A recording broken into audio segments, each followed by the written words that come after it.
Bismillahirrahmanirrahim. Assalamualaikum warahmatullahi wabarakatuh. Alhamdulillahi rabbil alamin. Wa bihi nasta'inu ala umri dunya waddin. Wa sallallahu ala nabiyyina wa sayyidina Muhammadin wa ala alihi wa sahbihi ajma'in, amma ba'd. Kita panjatkan puja dan puji syukur kehadirat Allah Subhanahu wa taala pada kesempatan pagi menjelang siang yang berbahagia kali ini, hari Senin tanggal 1 Rajab 1444 Hijriah atau yang bertepatan dengan tanggal 23 Januari 2023. Kita masih kembali diberi kekuatan, kesehatan, hidayah serta taufik dari Allah Jalla wa'ala, sehingga kita bisa kembali menghadiri pengajian rutin Senin pagi di Masjid Manarul Ilmi di Komplek Pondok Pesantren Tunas Ilmu di Desa Kedung Buluh Purbalingga ini. Kita berharap semoga Allah Azza wa Jalla berkenan untuk melimpahkan kepada kita semuanya ilmu yang bermanfaat, sehingga bisa kita amalkan sebagai bekal untuk menghadap kepada Allah Jalla wa'ala. Allahumma amin. Salam dan salam semoga senantiasa tercurahkan kepada junjungan kita Nabi Agung Muhammad sallallahu alaihi wasallam, kepada keluarganya, sahabatnya, dan umatnya yang setia mengikuti tuntunannya hingga akhir nanti. Para hadirin dan hadirat sekalian kami hormati dan juga segenap pendengar serta pemirsa rahimani wa rahimakumullah. Siapapun yang hidup di dunia pasti akan menghadapi masalah. Napa? Masalah. Problem. Dan itu dialami oleh semua yang hidup. Enggak membedakan antara laki-laki atau perempuan. Enggak membedakan antara yang besar maupun yang kecil. Yang tua atau yang muda. Yang pejabat atau yang rakyat biasa. Bahkan tidak membedakan antara orang Islam ataupun non-Muslim. Semua yang hidup di dunia ini pasti akan mengalami apa? Masalah. Dan masalah yang dihadapi itu bermacam-macam. Napa contohnya? Ekonomi. Yang biasanya jadi keluhan, masalah ekonomi. Rizki yang kadang-kadang seret, malah macet, ya. Masalah kesehatan, ya. Apalagi yang usianya sudah di atas pinten? Di atas 60 apa 50? Ya. Kalau dulu orang sakit di atas 60, sekarang di atas 40 juga sudah mulai sakit-sakitan. Ya. Masalah kesehatan, apalagi ekonomi, kesehatan, terus masalah rumah tangga. Masalah apa? Rumah tangga. Tukaran karo bojone, ya. Ribut gara-gara HP. Betul? Ya. Bapak kayak nyekel HP terus, ibunya pada baik. Ya. Itu masalah rumah tangga. Bahkan bukan hanya suami dengan istri, termasuk orang tua dengan anak. Ya. Anak susah diatur. Nek kon sinau angel kontrolan HP sregep. Ya, masalah atau bukan? Masalah. Ya. Masalah yang lain, masalah sosial kemasyarakatan. Contoh, masalah dengan tetangga. Ada nggak masalah dengan tetangga? Sering. Kita punya masalah sama tetangga itu sering. Ya. Mungkin gara-gara bakar sampah, ya. Kesel-kesel oleh ngumbai, dientas mambune sangit, ya. Dan itu nggak sekali dua kali, tapi dina. Alasannya tanggane, wong anu pas lagi panas, alasannya sing meme, ya pada mumpung panas, sing meme mumpung panas, sing ngobong-ngobong mumpung panas pada coba. Masalah, ya. Intinya setiap manusia yang hidup di dunia ini pasti menghadapi masalah, dan masalah yang dihadapi itu macam-macam. Walaupun demikian, ya, walaupun masalah itu nggak mungkin lepas dari kehidupan, kita nggak pernah disuruh nyari masalah. Walaupun masalah itu selalu menghantui kehidupan kita, tapi kita tidak pernah disuruh nyari dan minta masalah. Makanya zikir pagi dan petang, salah satu bacaannya Allahumma inni,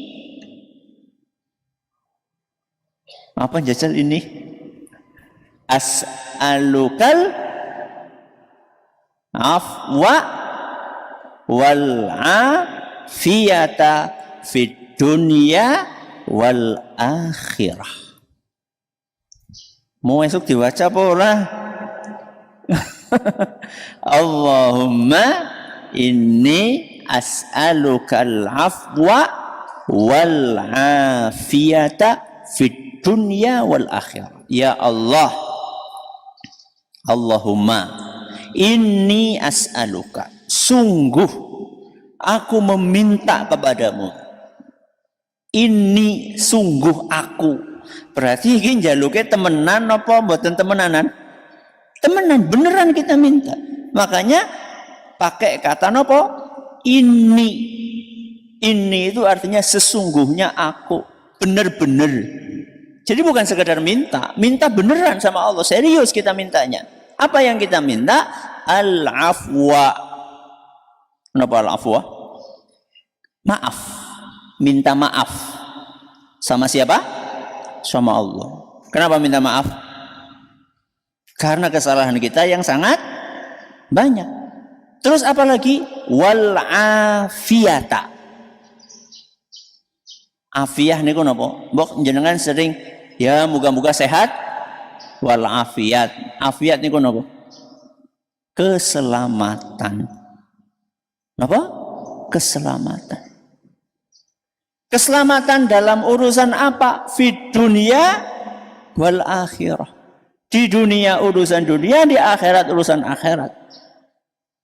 Jadi kita itu nggak pernah disuruh minta, ya Allah aku minta masalah. Enggak. Kita disuruh minta napa wau?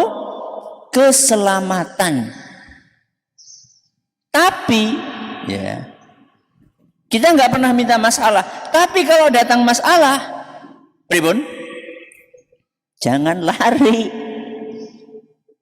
Kalau ada masalah jangan apa? Lari. Tapi hadapi masalah tersebut. Namanya berumah tangga ya mesti ada apa? Masalah. Ya dihadapi, jangan lari dari masalah. Namanya punya anak ya ada masalah. Ya dihadapi. Wah nyong mau ana masalah. Nggak mau ada masalah sama pasangan, berarti saya nggak usah nikah. Nggak nikah ada masalah nggak? Ada. Dikiranya nggak nikah nggak ada masalah? Ada. Wah saya mau ada masalah, nggak mau ada masalah dengan anak, ya sudah nikah tapi nggak usah Punya anak, nggak punya anak ada masalah nggak? Ada. Wah, saya nggak mau ada masalah sama tetangga, saya mau bikin rumah di tengah hutan. Bikin rumah di tengah hutan ada masalah nggak? Ada. Napa masalah? Ini anak apa jaluk tulung bang siapa? Tetangganya di hutan siapa? Monyet, apalagi. Ya. Apa jenengan kalau kebakaran di tengah hutan terus jaluk tulung ke monyet? Ya enggak mungkin.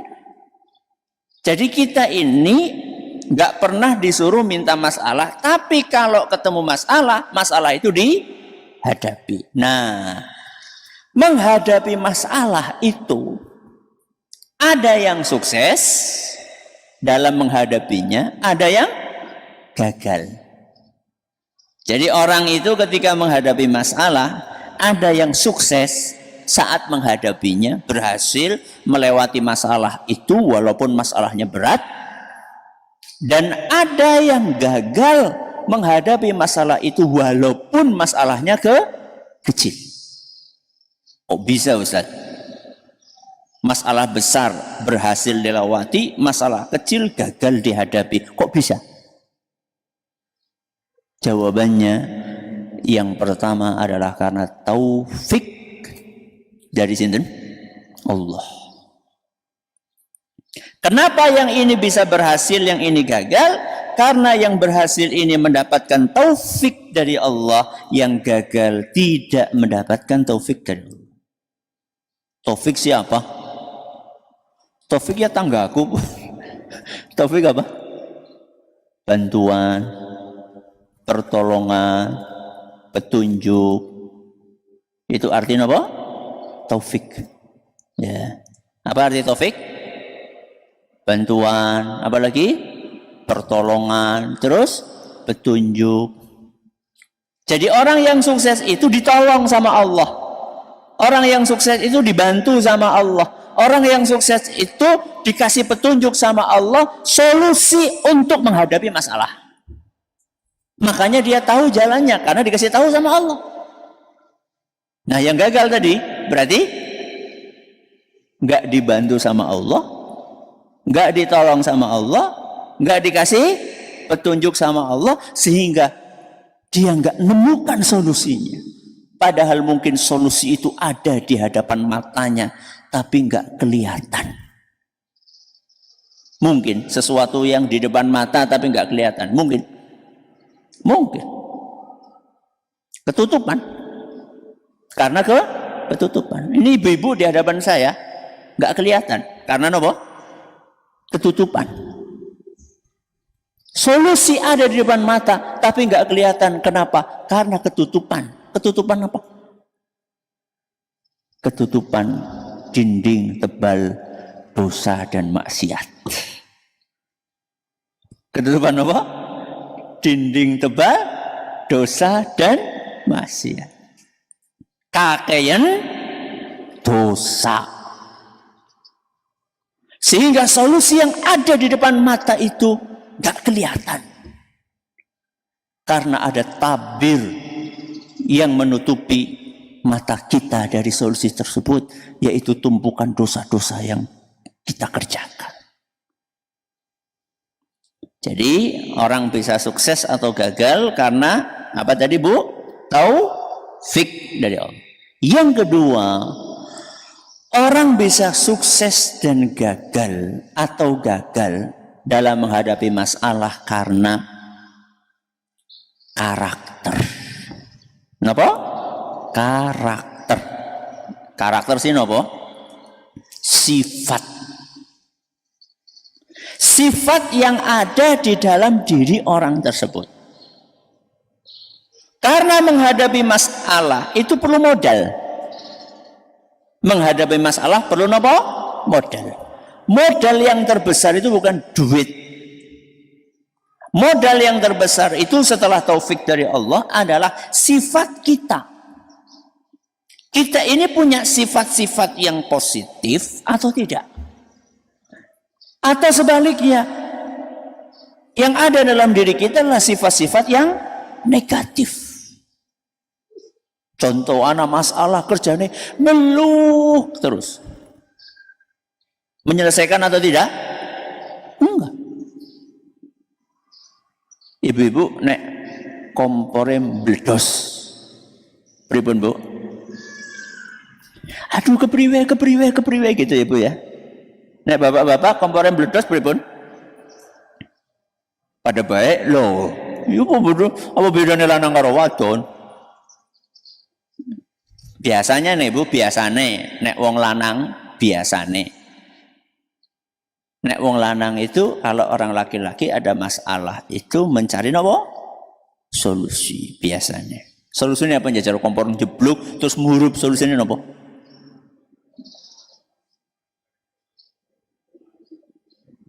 Cari kain.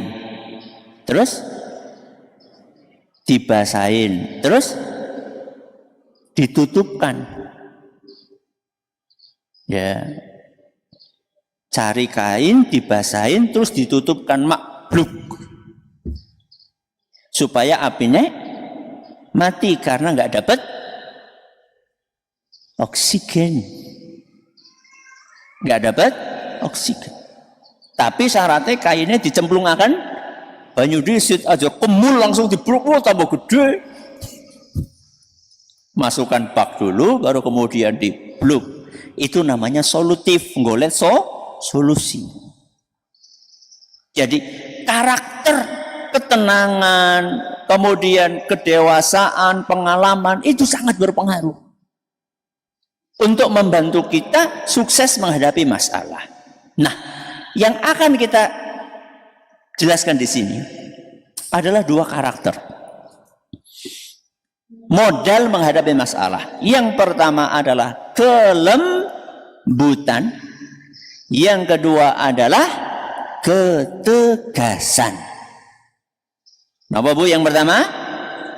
Kelembutan. Yang kedua, ketegasan. Lembut tapi tegas. Tegas tapi lembut. Ada sebagian orang itu enggak ngerti, enggak ngeh kalau lembut itu bisa dipadukan dengan apa? Tegas. Jadi ada sebagian orang punya pemahaman kalau lembut ya enggak tegas, kalau tegas ya enggak lembut. Padahal ketegasan dan kelembutan itu bisa jalan bersama. Ya. Lembut itu kata sebagian orang identik dengan ketidakberdayaan. Lembut itu identik dengan kelembekan. Enggak seperti itu. Sebaliknya ada orang memahami ketegasan itu identik dengan kekasaran. Ketegasan itu identik dengan emosi sing meledak-ledak. Enggak. Lembut dan tegas itu dua sifat yang bisa berjalan bersama-sama. Mari kita bahas satu persatu. Yang pertama, kelembutan. Apa yang pertama? Kelembutan. Kelembutan, sifat lembut, itu adalah salah satu sifat yang sangat dianjurkan dalam agama kita. Kenapa demikian? Karena orang yang punya sifat lembut, itu akan mendatangkan banyak kebaikan. Dan orang yang tidak punya sifat lembut akan kehilangan banyak kebaikan. Kita ulangi, orang yang punya sifat lembut akan datang banyak apa? Kebaikan. Orang yang tidak punya sifat lembut akan kehilangan begitu banyak kebaikan. Berarti mendingan apa? Lembut apa kasar? Lembut. Wong Allah Subhanahu wa taala sampai memuji sinten? Rasulullah SAW. Dipuji sama Allah itu luar biasa, no, mboten? Luar biasa. Wong jenengan dipuji sama Ustadz Bewi senang banget tuh. Dipuji sama Rabbul Alamin tuh. Berarti itu kan luar biasa istimewanya. Kenapa Allah memuji nabinya SAW? Salah satu sebabnya adalah karena kelembutan Rasulullah SAW. Karena apa? Kelembutan Rasulullah SAW. Di mana Allah memuji dalam surat Ali Imran ayat 159. Surat apa? Ali Imran ayat 159. Apa kata Allah? Fabima rahmatin minallahi lintalahum. Wahai Muhammad, karena rahmat Allah lah, berkat rahmat Allah lah, engkau bersikap lemah lembut kepada para pengikutmu. Jadi Rasulullah SAW itu dipuji sama Allah karena kelemah lembutannya. Kepada siapa? Pengikutnya. Siapa pengikutnya? Ya para sahabat Nabi SAW dan umatnya, kita semua. Jadi Rasulullah SAW itu lembut sekali. Terus Allah jelaskan, kalau kamu nggak punya sifat lembut, apa akibatnya? Walau kunta faddan ghalidhal qalbi lan faddu min haulik. Kalau engkau wahai Muhammad sikapnya kasar, hatinya keras, maka mereka akan pergi menjauhimu. Mereka niku sinten? Ya para sahabat. Abu Bakar, Umar, Utsman, Ali. Mereka orang istimewa atau tidak? Atau tidak? Sangat istimewa.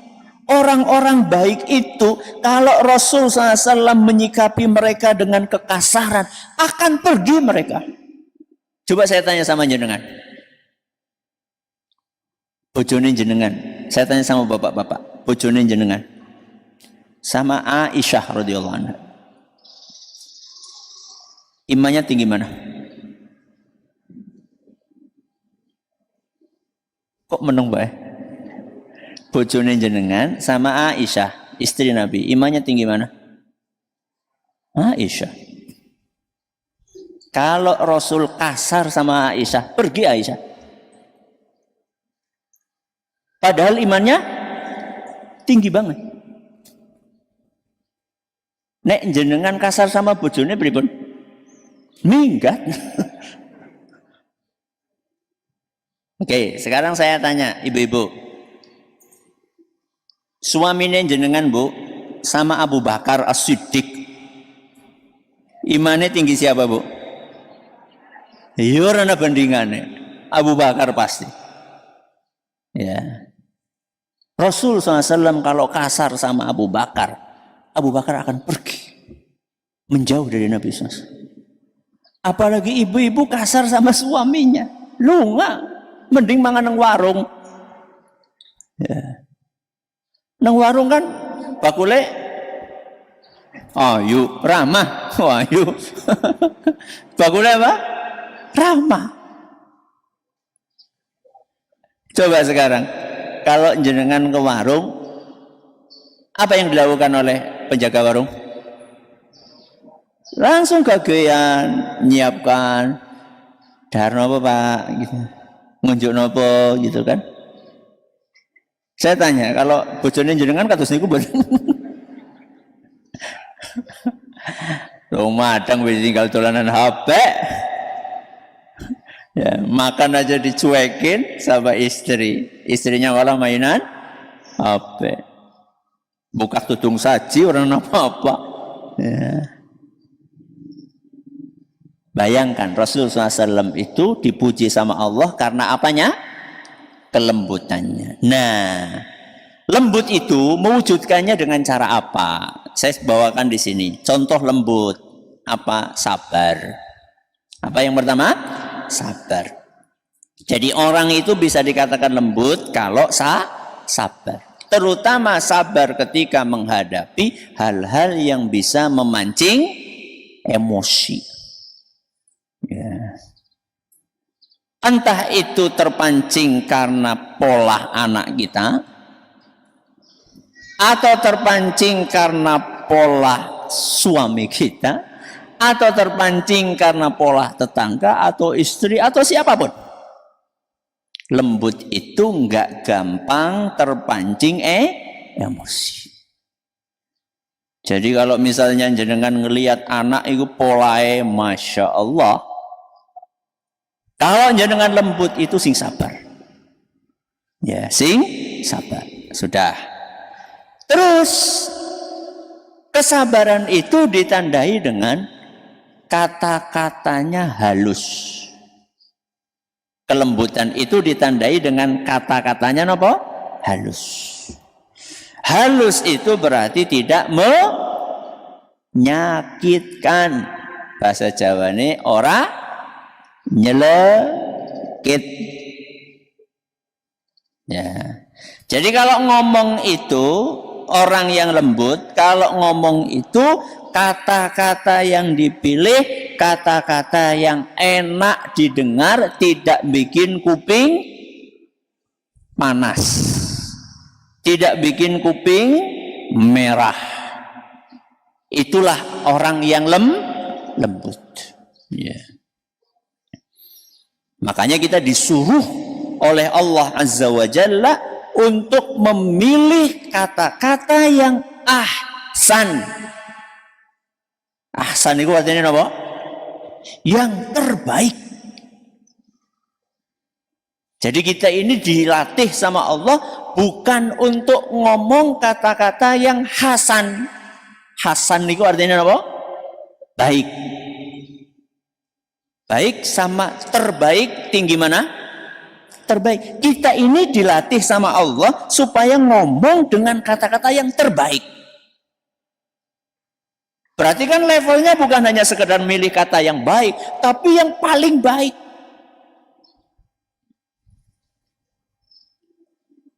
Berarti kalau memanggil pasangan yang terbaik apa?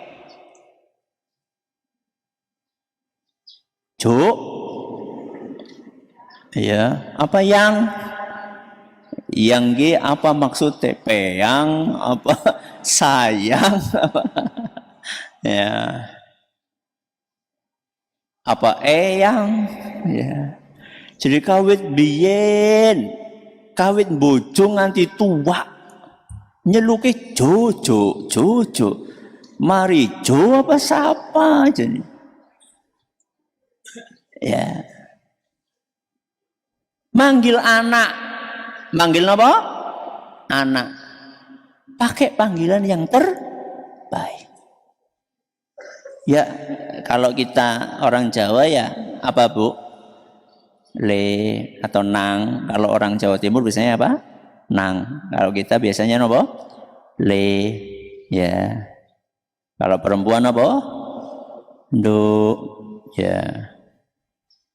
Kalau bahasa Indonesia nak. Panggil yang enak. Ya. Ini tandanya orang lembut. Bukan hanya kata-katanya, termasuk intonasinya. Intonasi sih nopo? Intonasi gue ya. Volume. Volume suaranya. Ya. Jadi kalau ngomong orang yang lembut itu intonasinya itu wajar.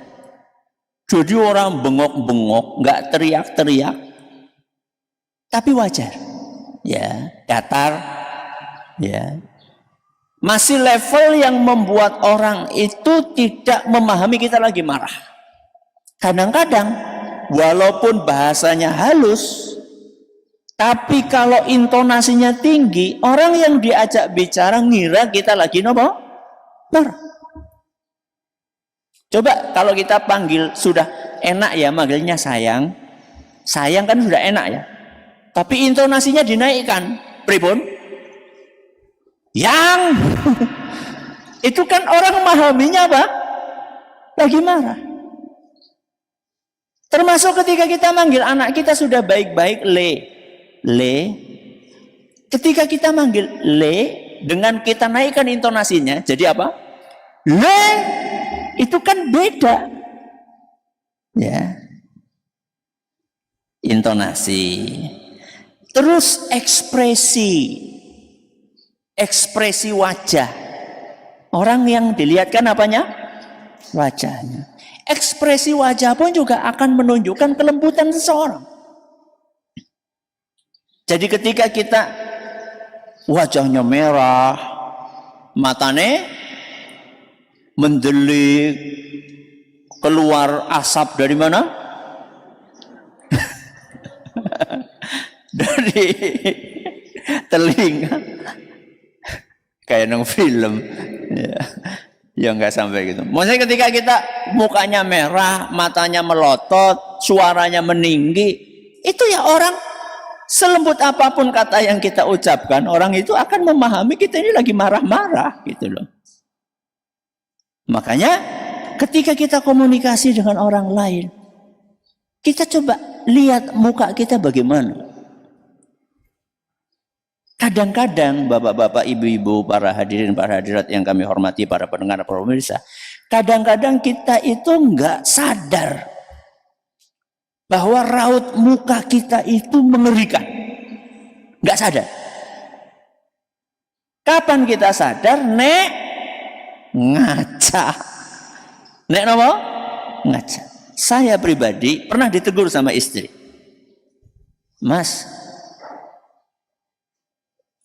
kalau lagi ngomong sama anak-anak, itu kok serius banget. Apa? Serius. Sehingga anak-anak itu jadi takut kalau mau ngomong sama Abi gitu.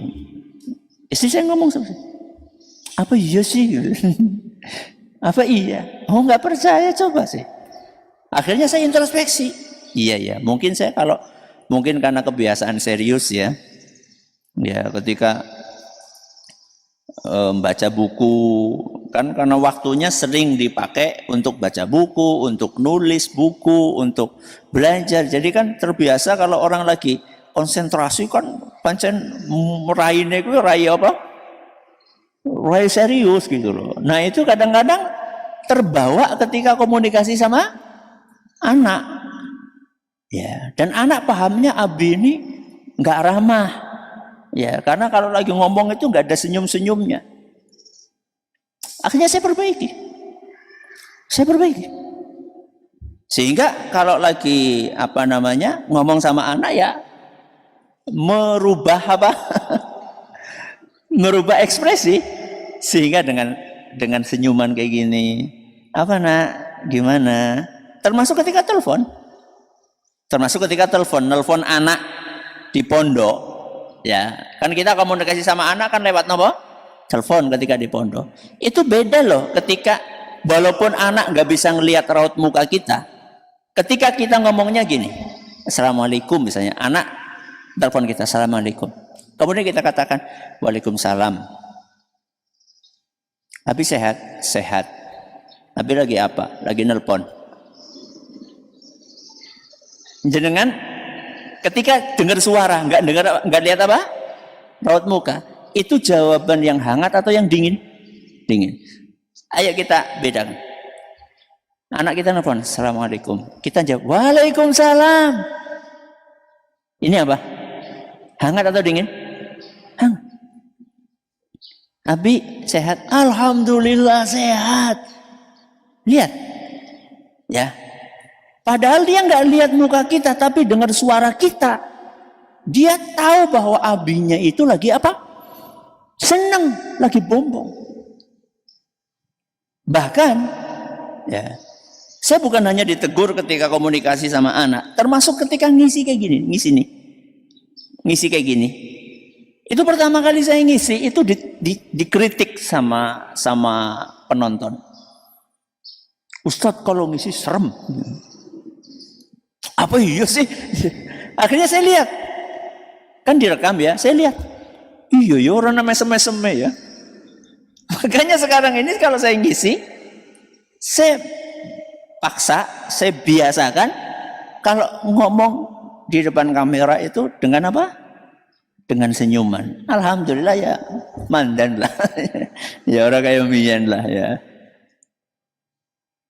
Raut muka. Terus kelembutan itu juga ditandai dari penghargaan. Menghargai orang lain. Jadi kita menghargai orang lain dengan sopan santun. Jadi kita ngomong sama yang lebih tua.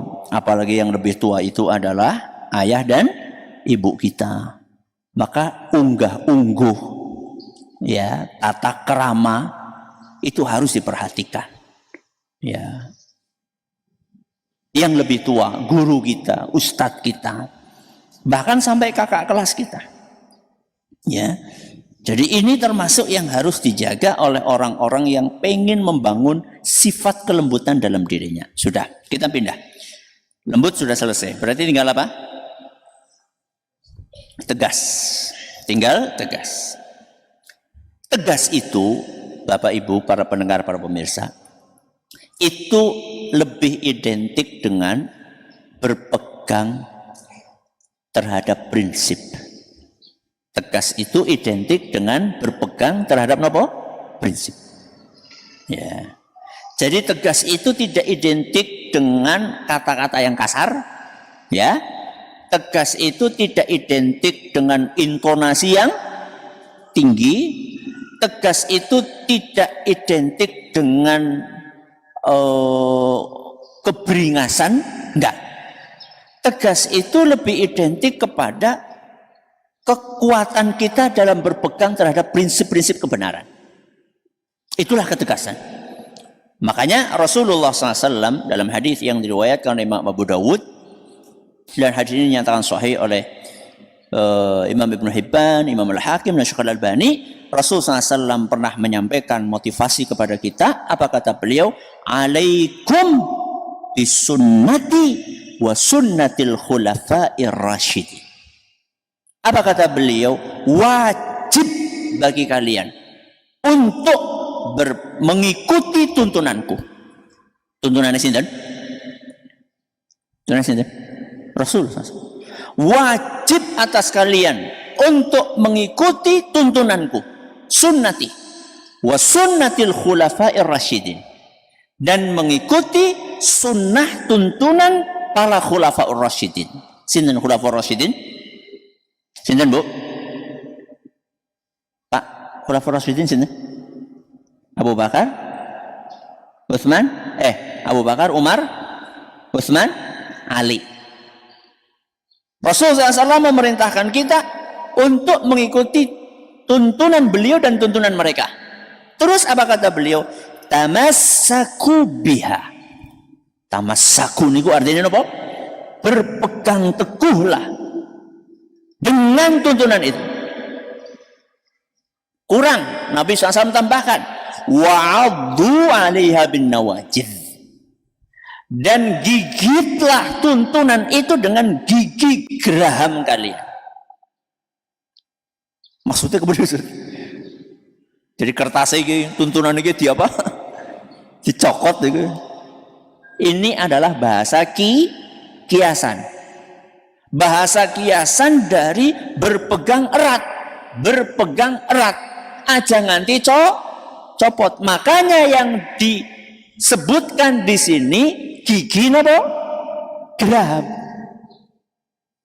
Bukan gigi seri. Karena kalau digigit dengan gigi seri gampang copot. Jenengan gigit sesuatu pakai gigi seri, ditarik nopo lepas. Tapi kalau gigitnya pakai nopo gigi geraham, maka susah ditariknya. Alias kalian berpegang eratlah dengan sunnahku, dengan tuntunanku, kata Nabi SAW. Coba jenengan lihat, Nabi SAW gunakan beberapa penekanan. Alaikum, ikuti. Tamassaku, berpegang teguhlah. Addu, gigit dengan erat. Ini semua menggambarkan ketegasan dalam memegang prinsip. Ya. Terus Nabi tambahkan, wa iyyakum wa muhdatsatil umur. Jauhilah ritual-ritual baru keagamaan. Jadi kalau mau beribadah, ikutilah contohnya sinten wau? Rasulullah SAW dan khulafaur rasyidin. Yang baru-baru jauhi. Ya. Ritual keagamaan, utus sandal anyar, terus apa maning? Kelambi anyar, terus mobil anyar, bukan. Maksudnya adalah ritual apa? Keagamaan. Cara sholat ya kawit biyen subuh pinten? Loro, rosah jadi dikreasi jadi pira? Telu. Kawit biyen sing jenengane puasa wajib nggih wulan apa? Ramadan, ya. Jangan diubah sing wajib jadi wulan Rajab badane. Jadi yang baku-baku dalam beribadah ini ikuti. Nah, berarti kalau kita baca hadis ini, tegas itu artinya adalah berpegang dengan prinsip. Makanya wujudnya bagaimana, bentuknya bagaimana? Satu, istiqomah. Kenapa? Istiqomah.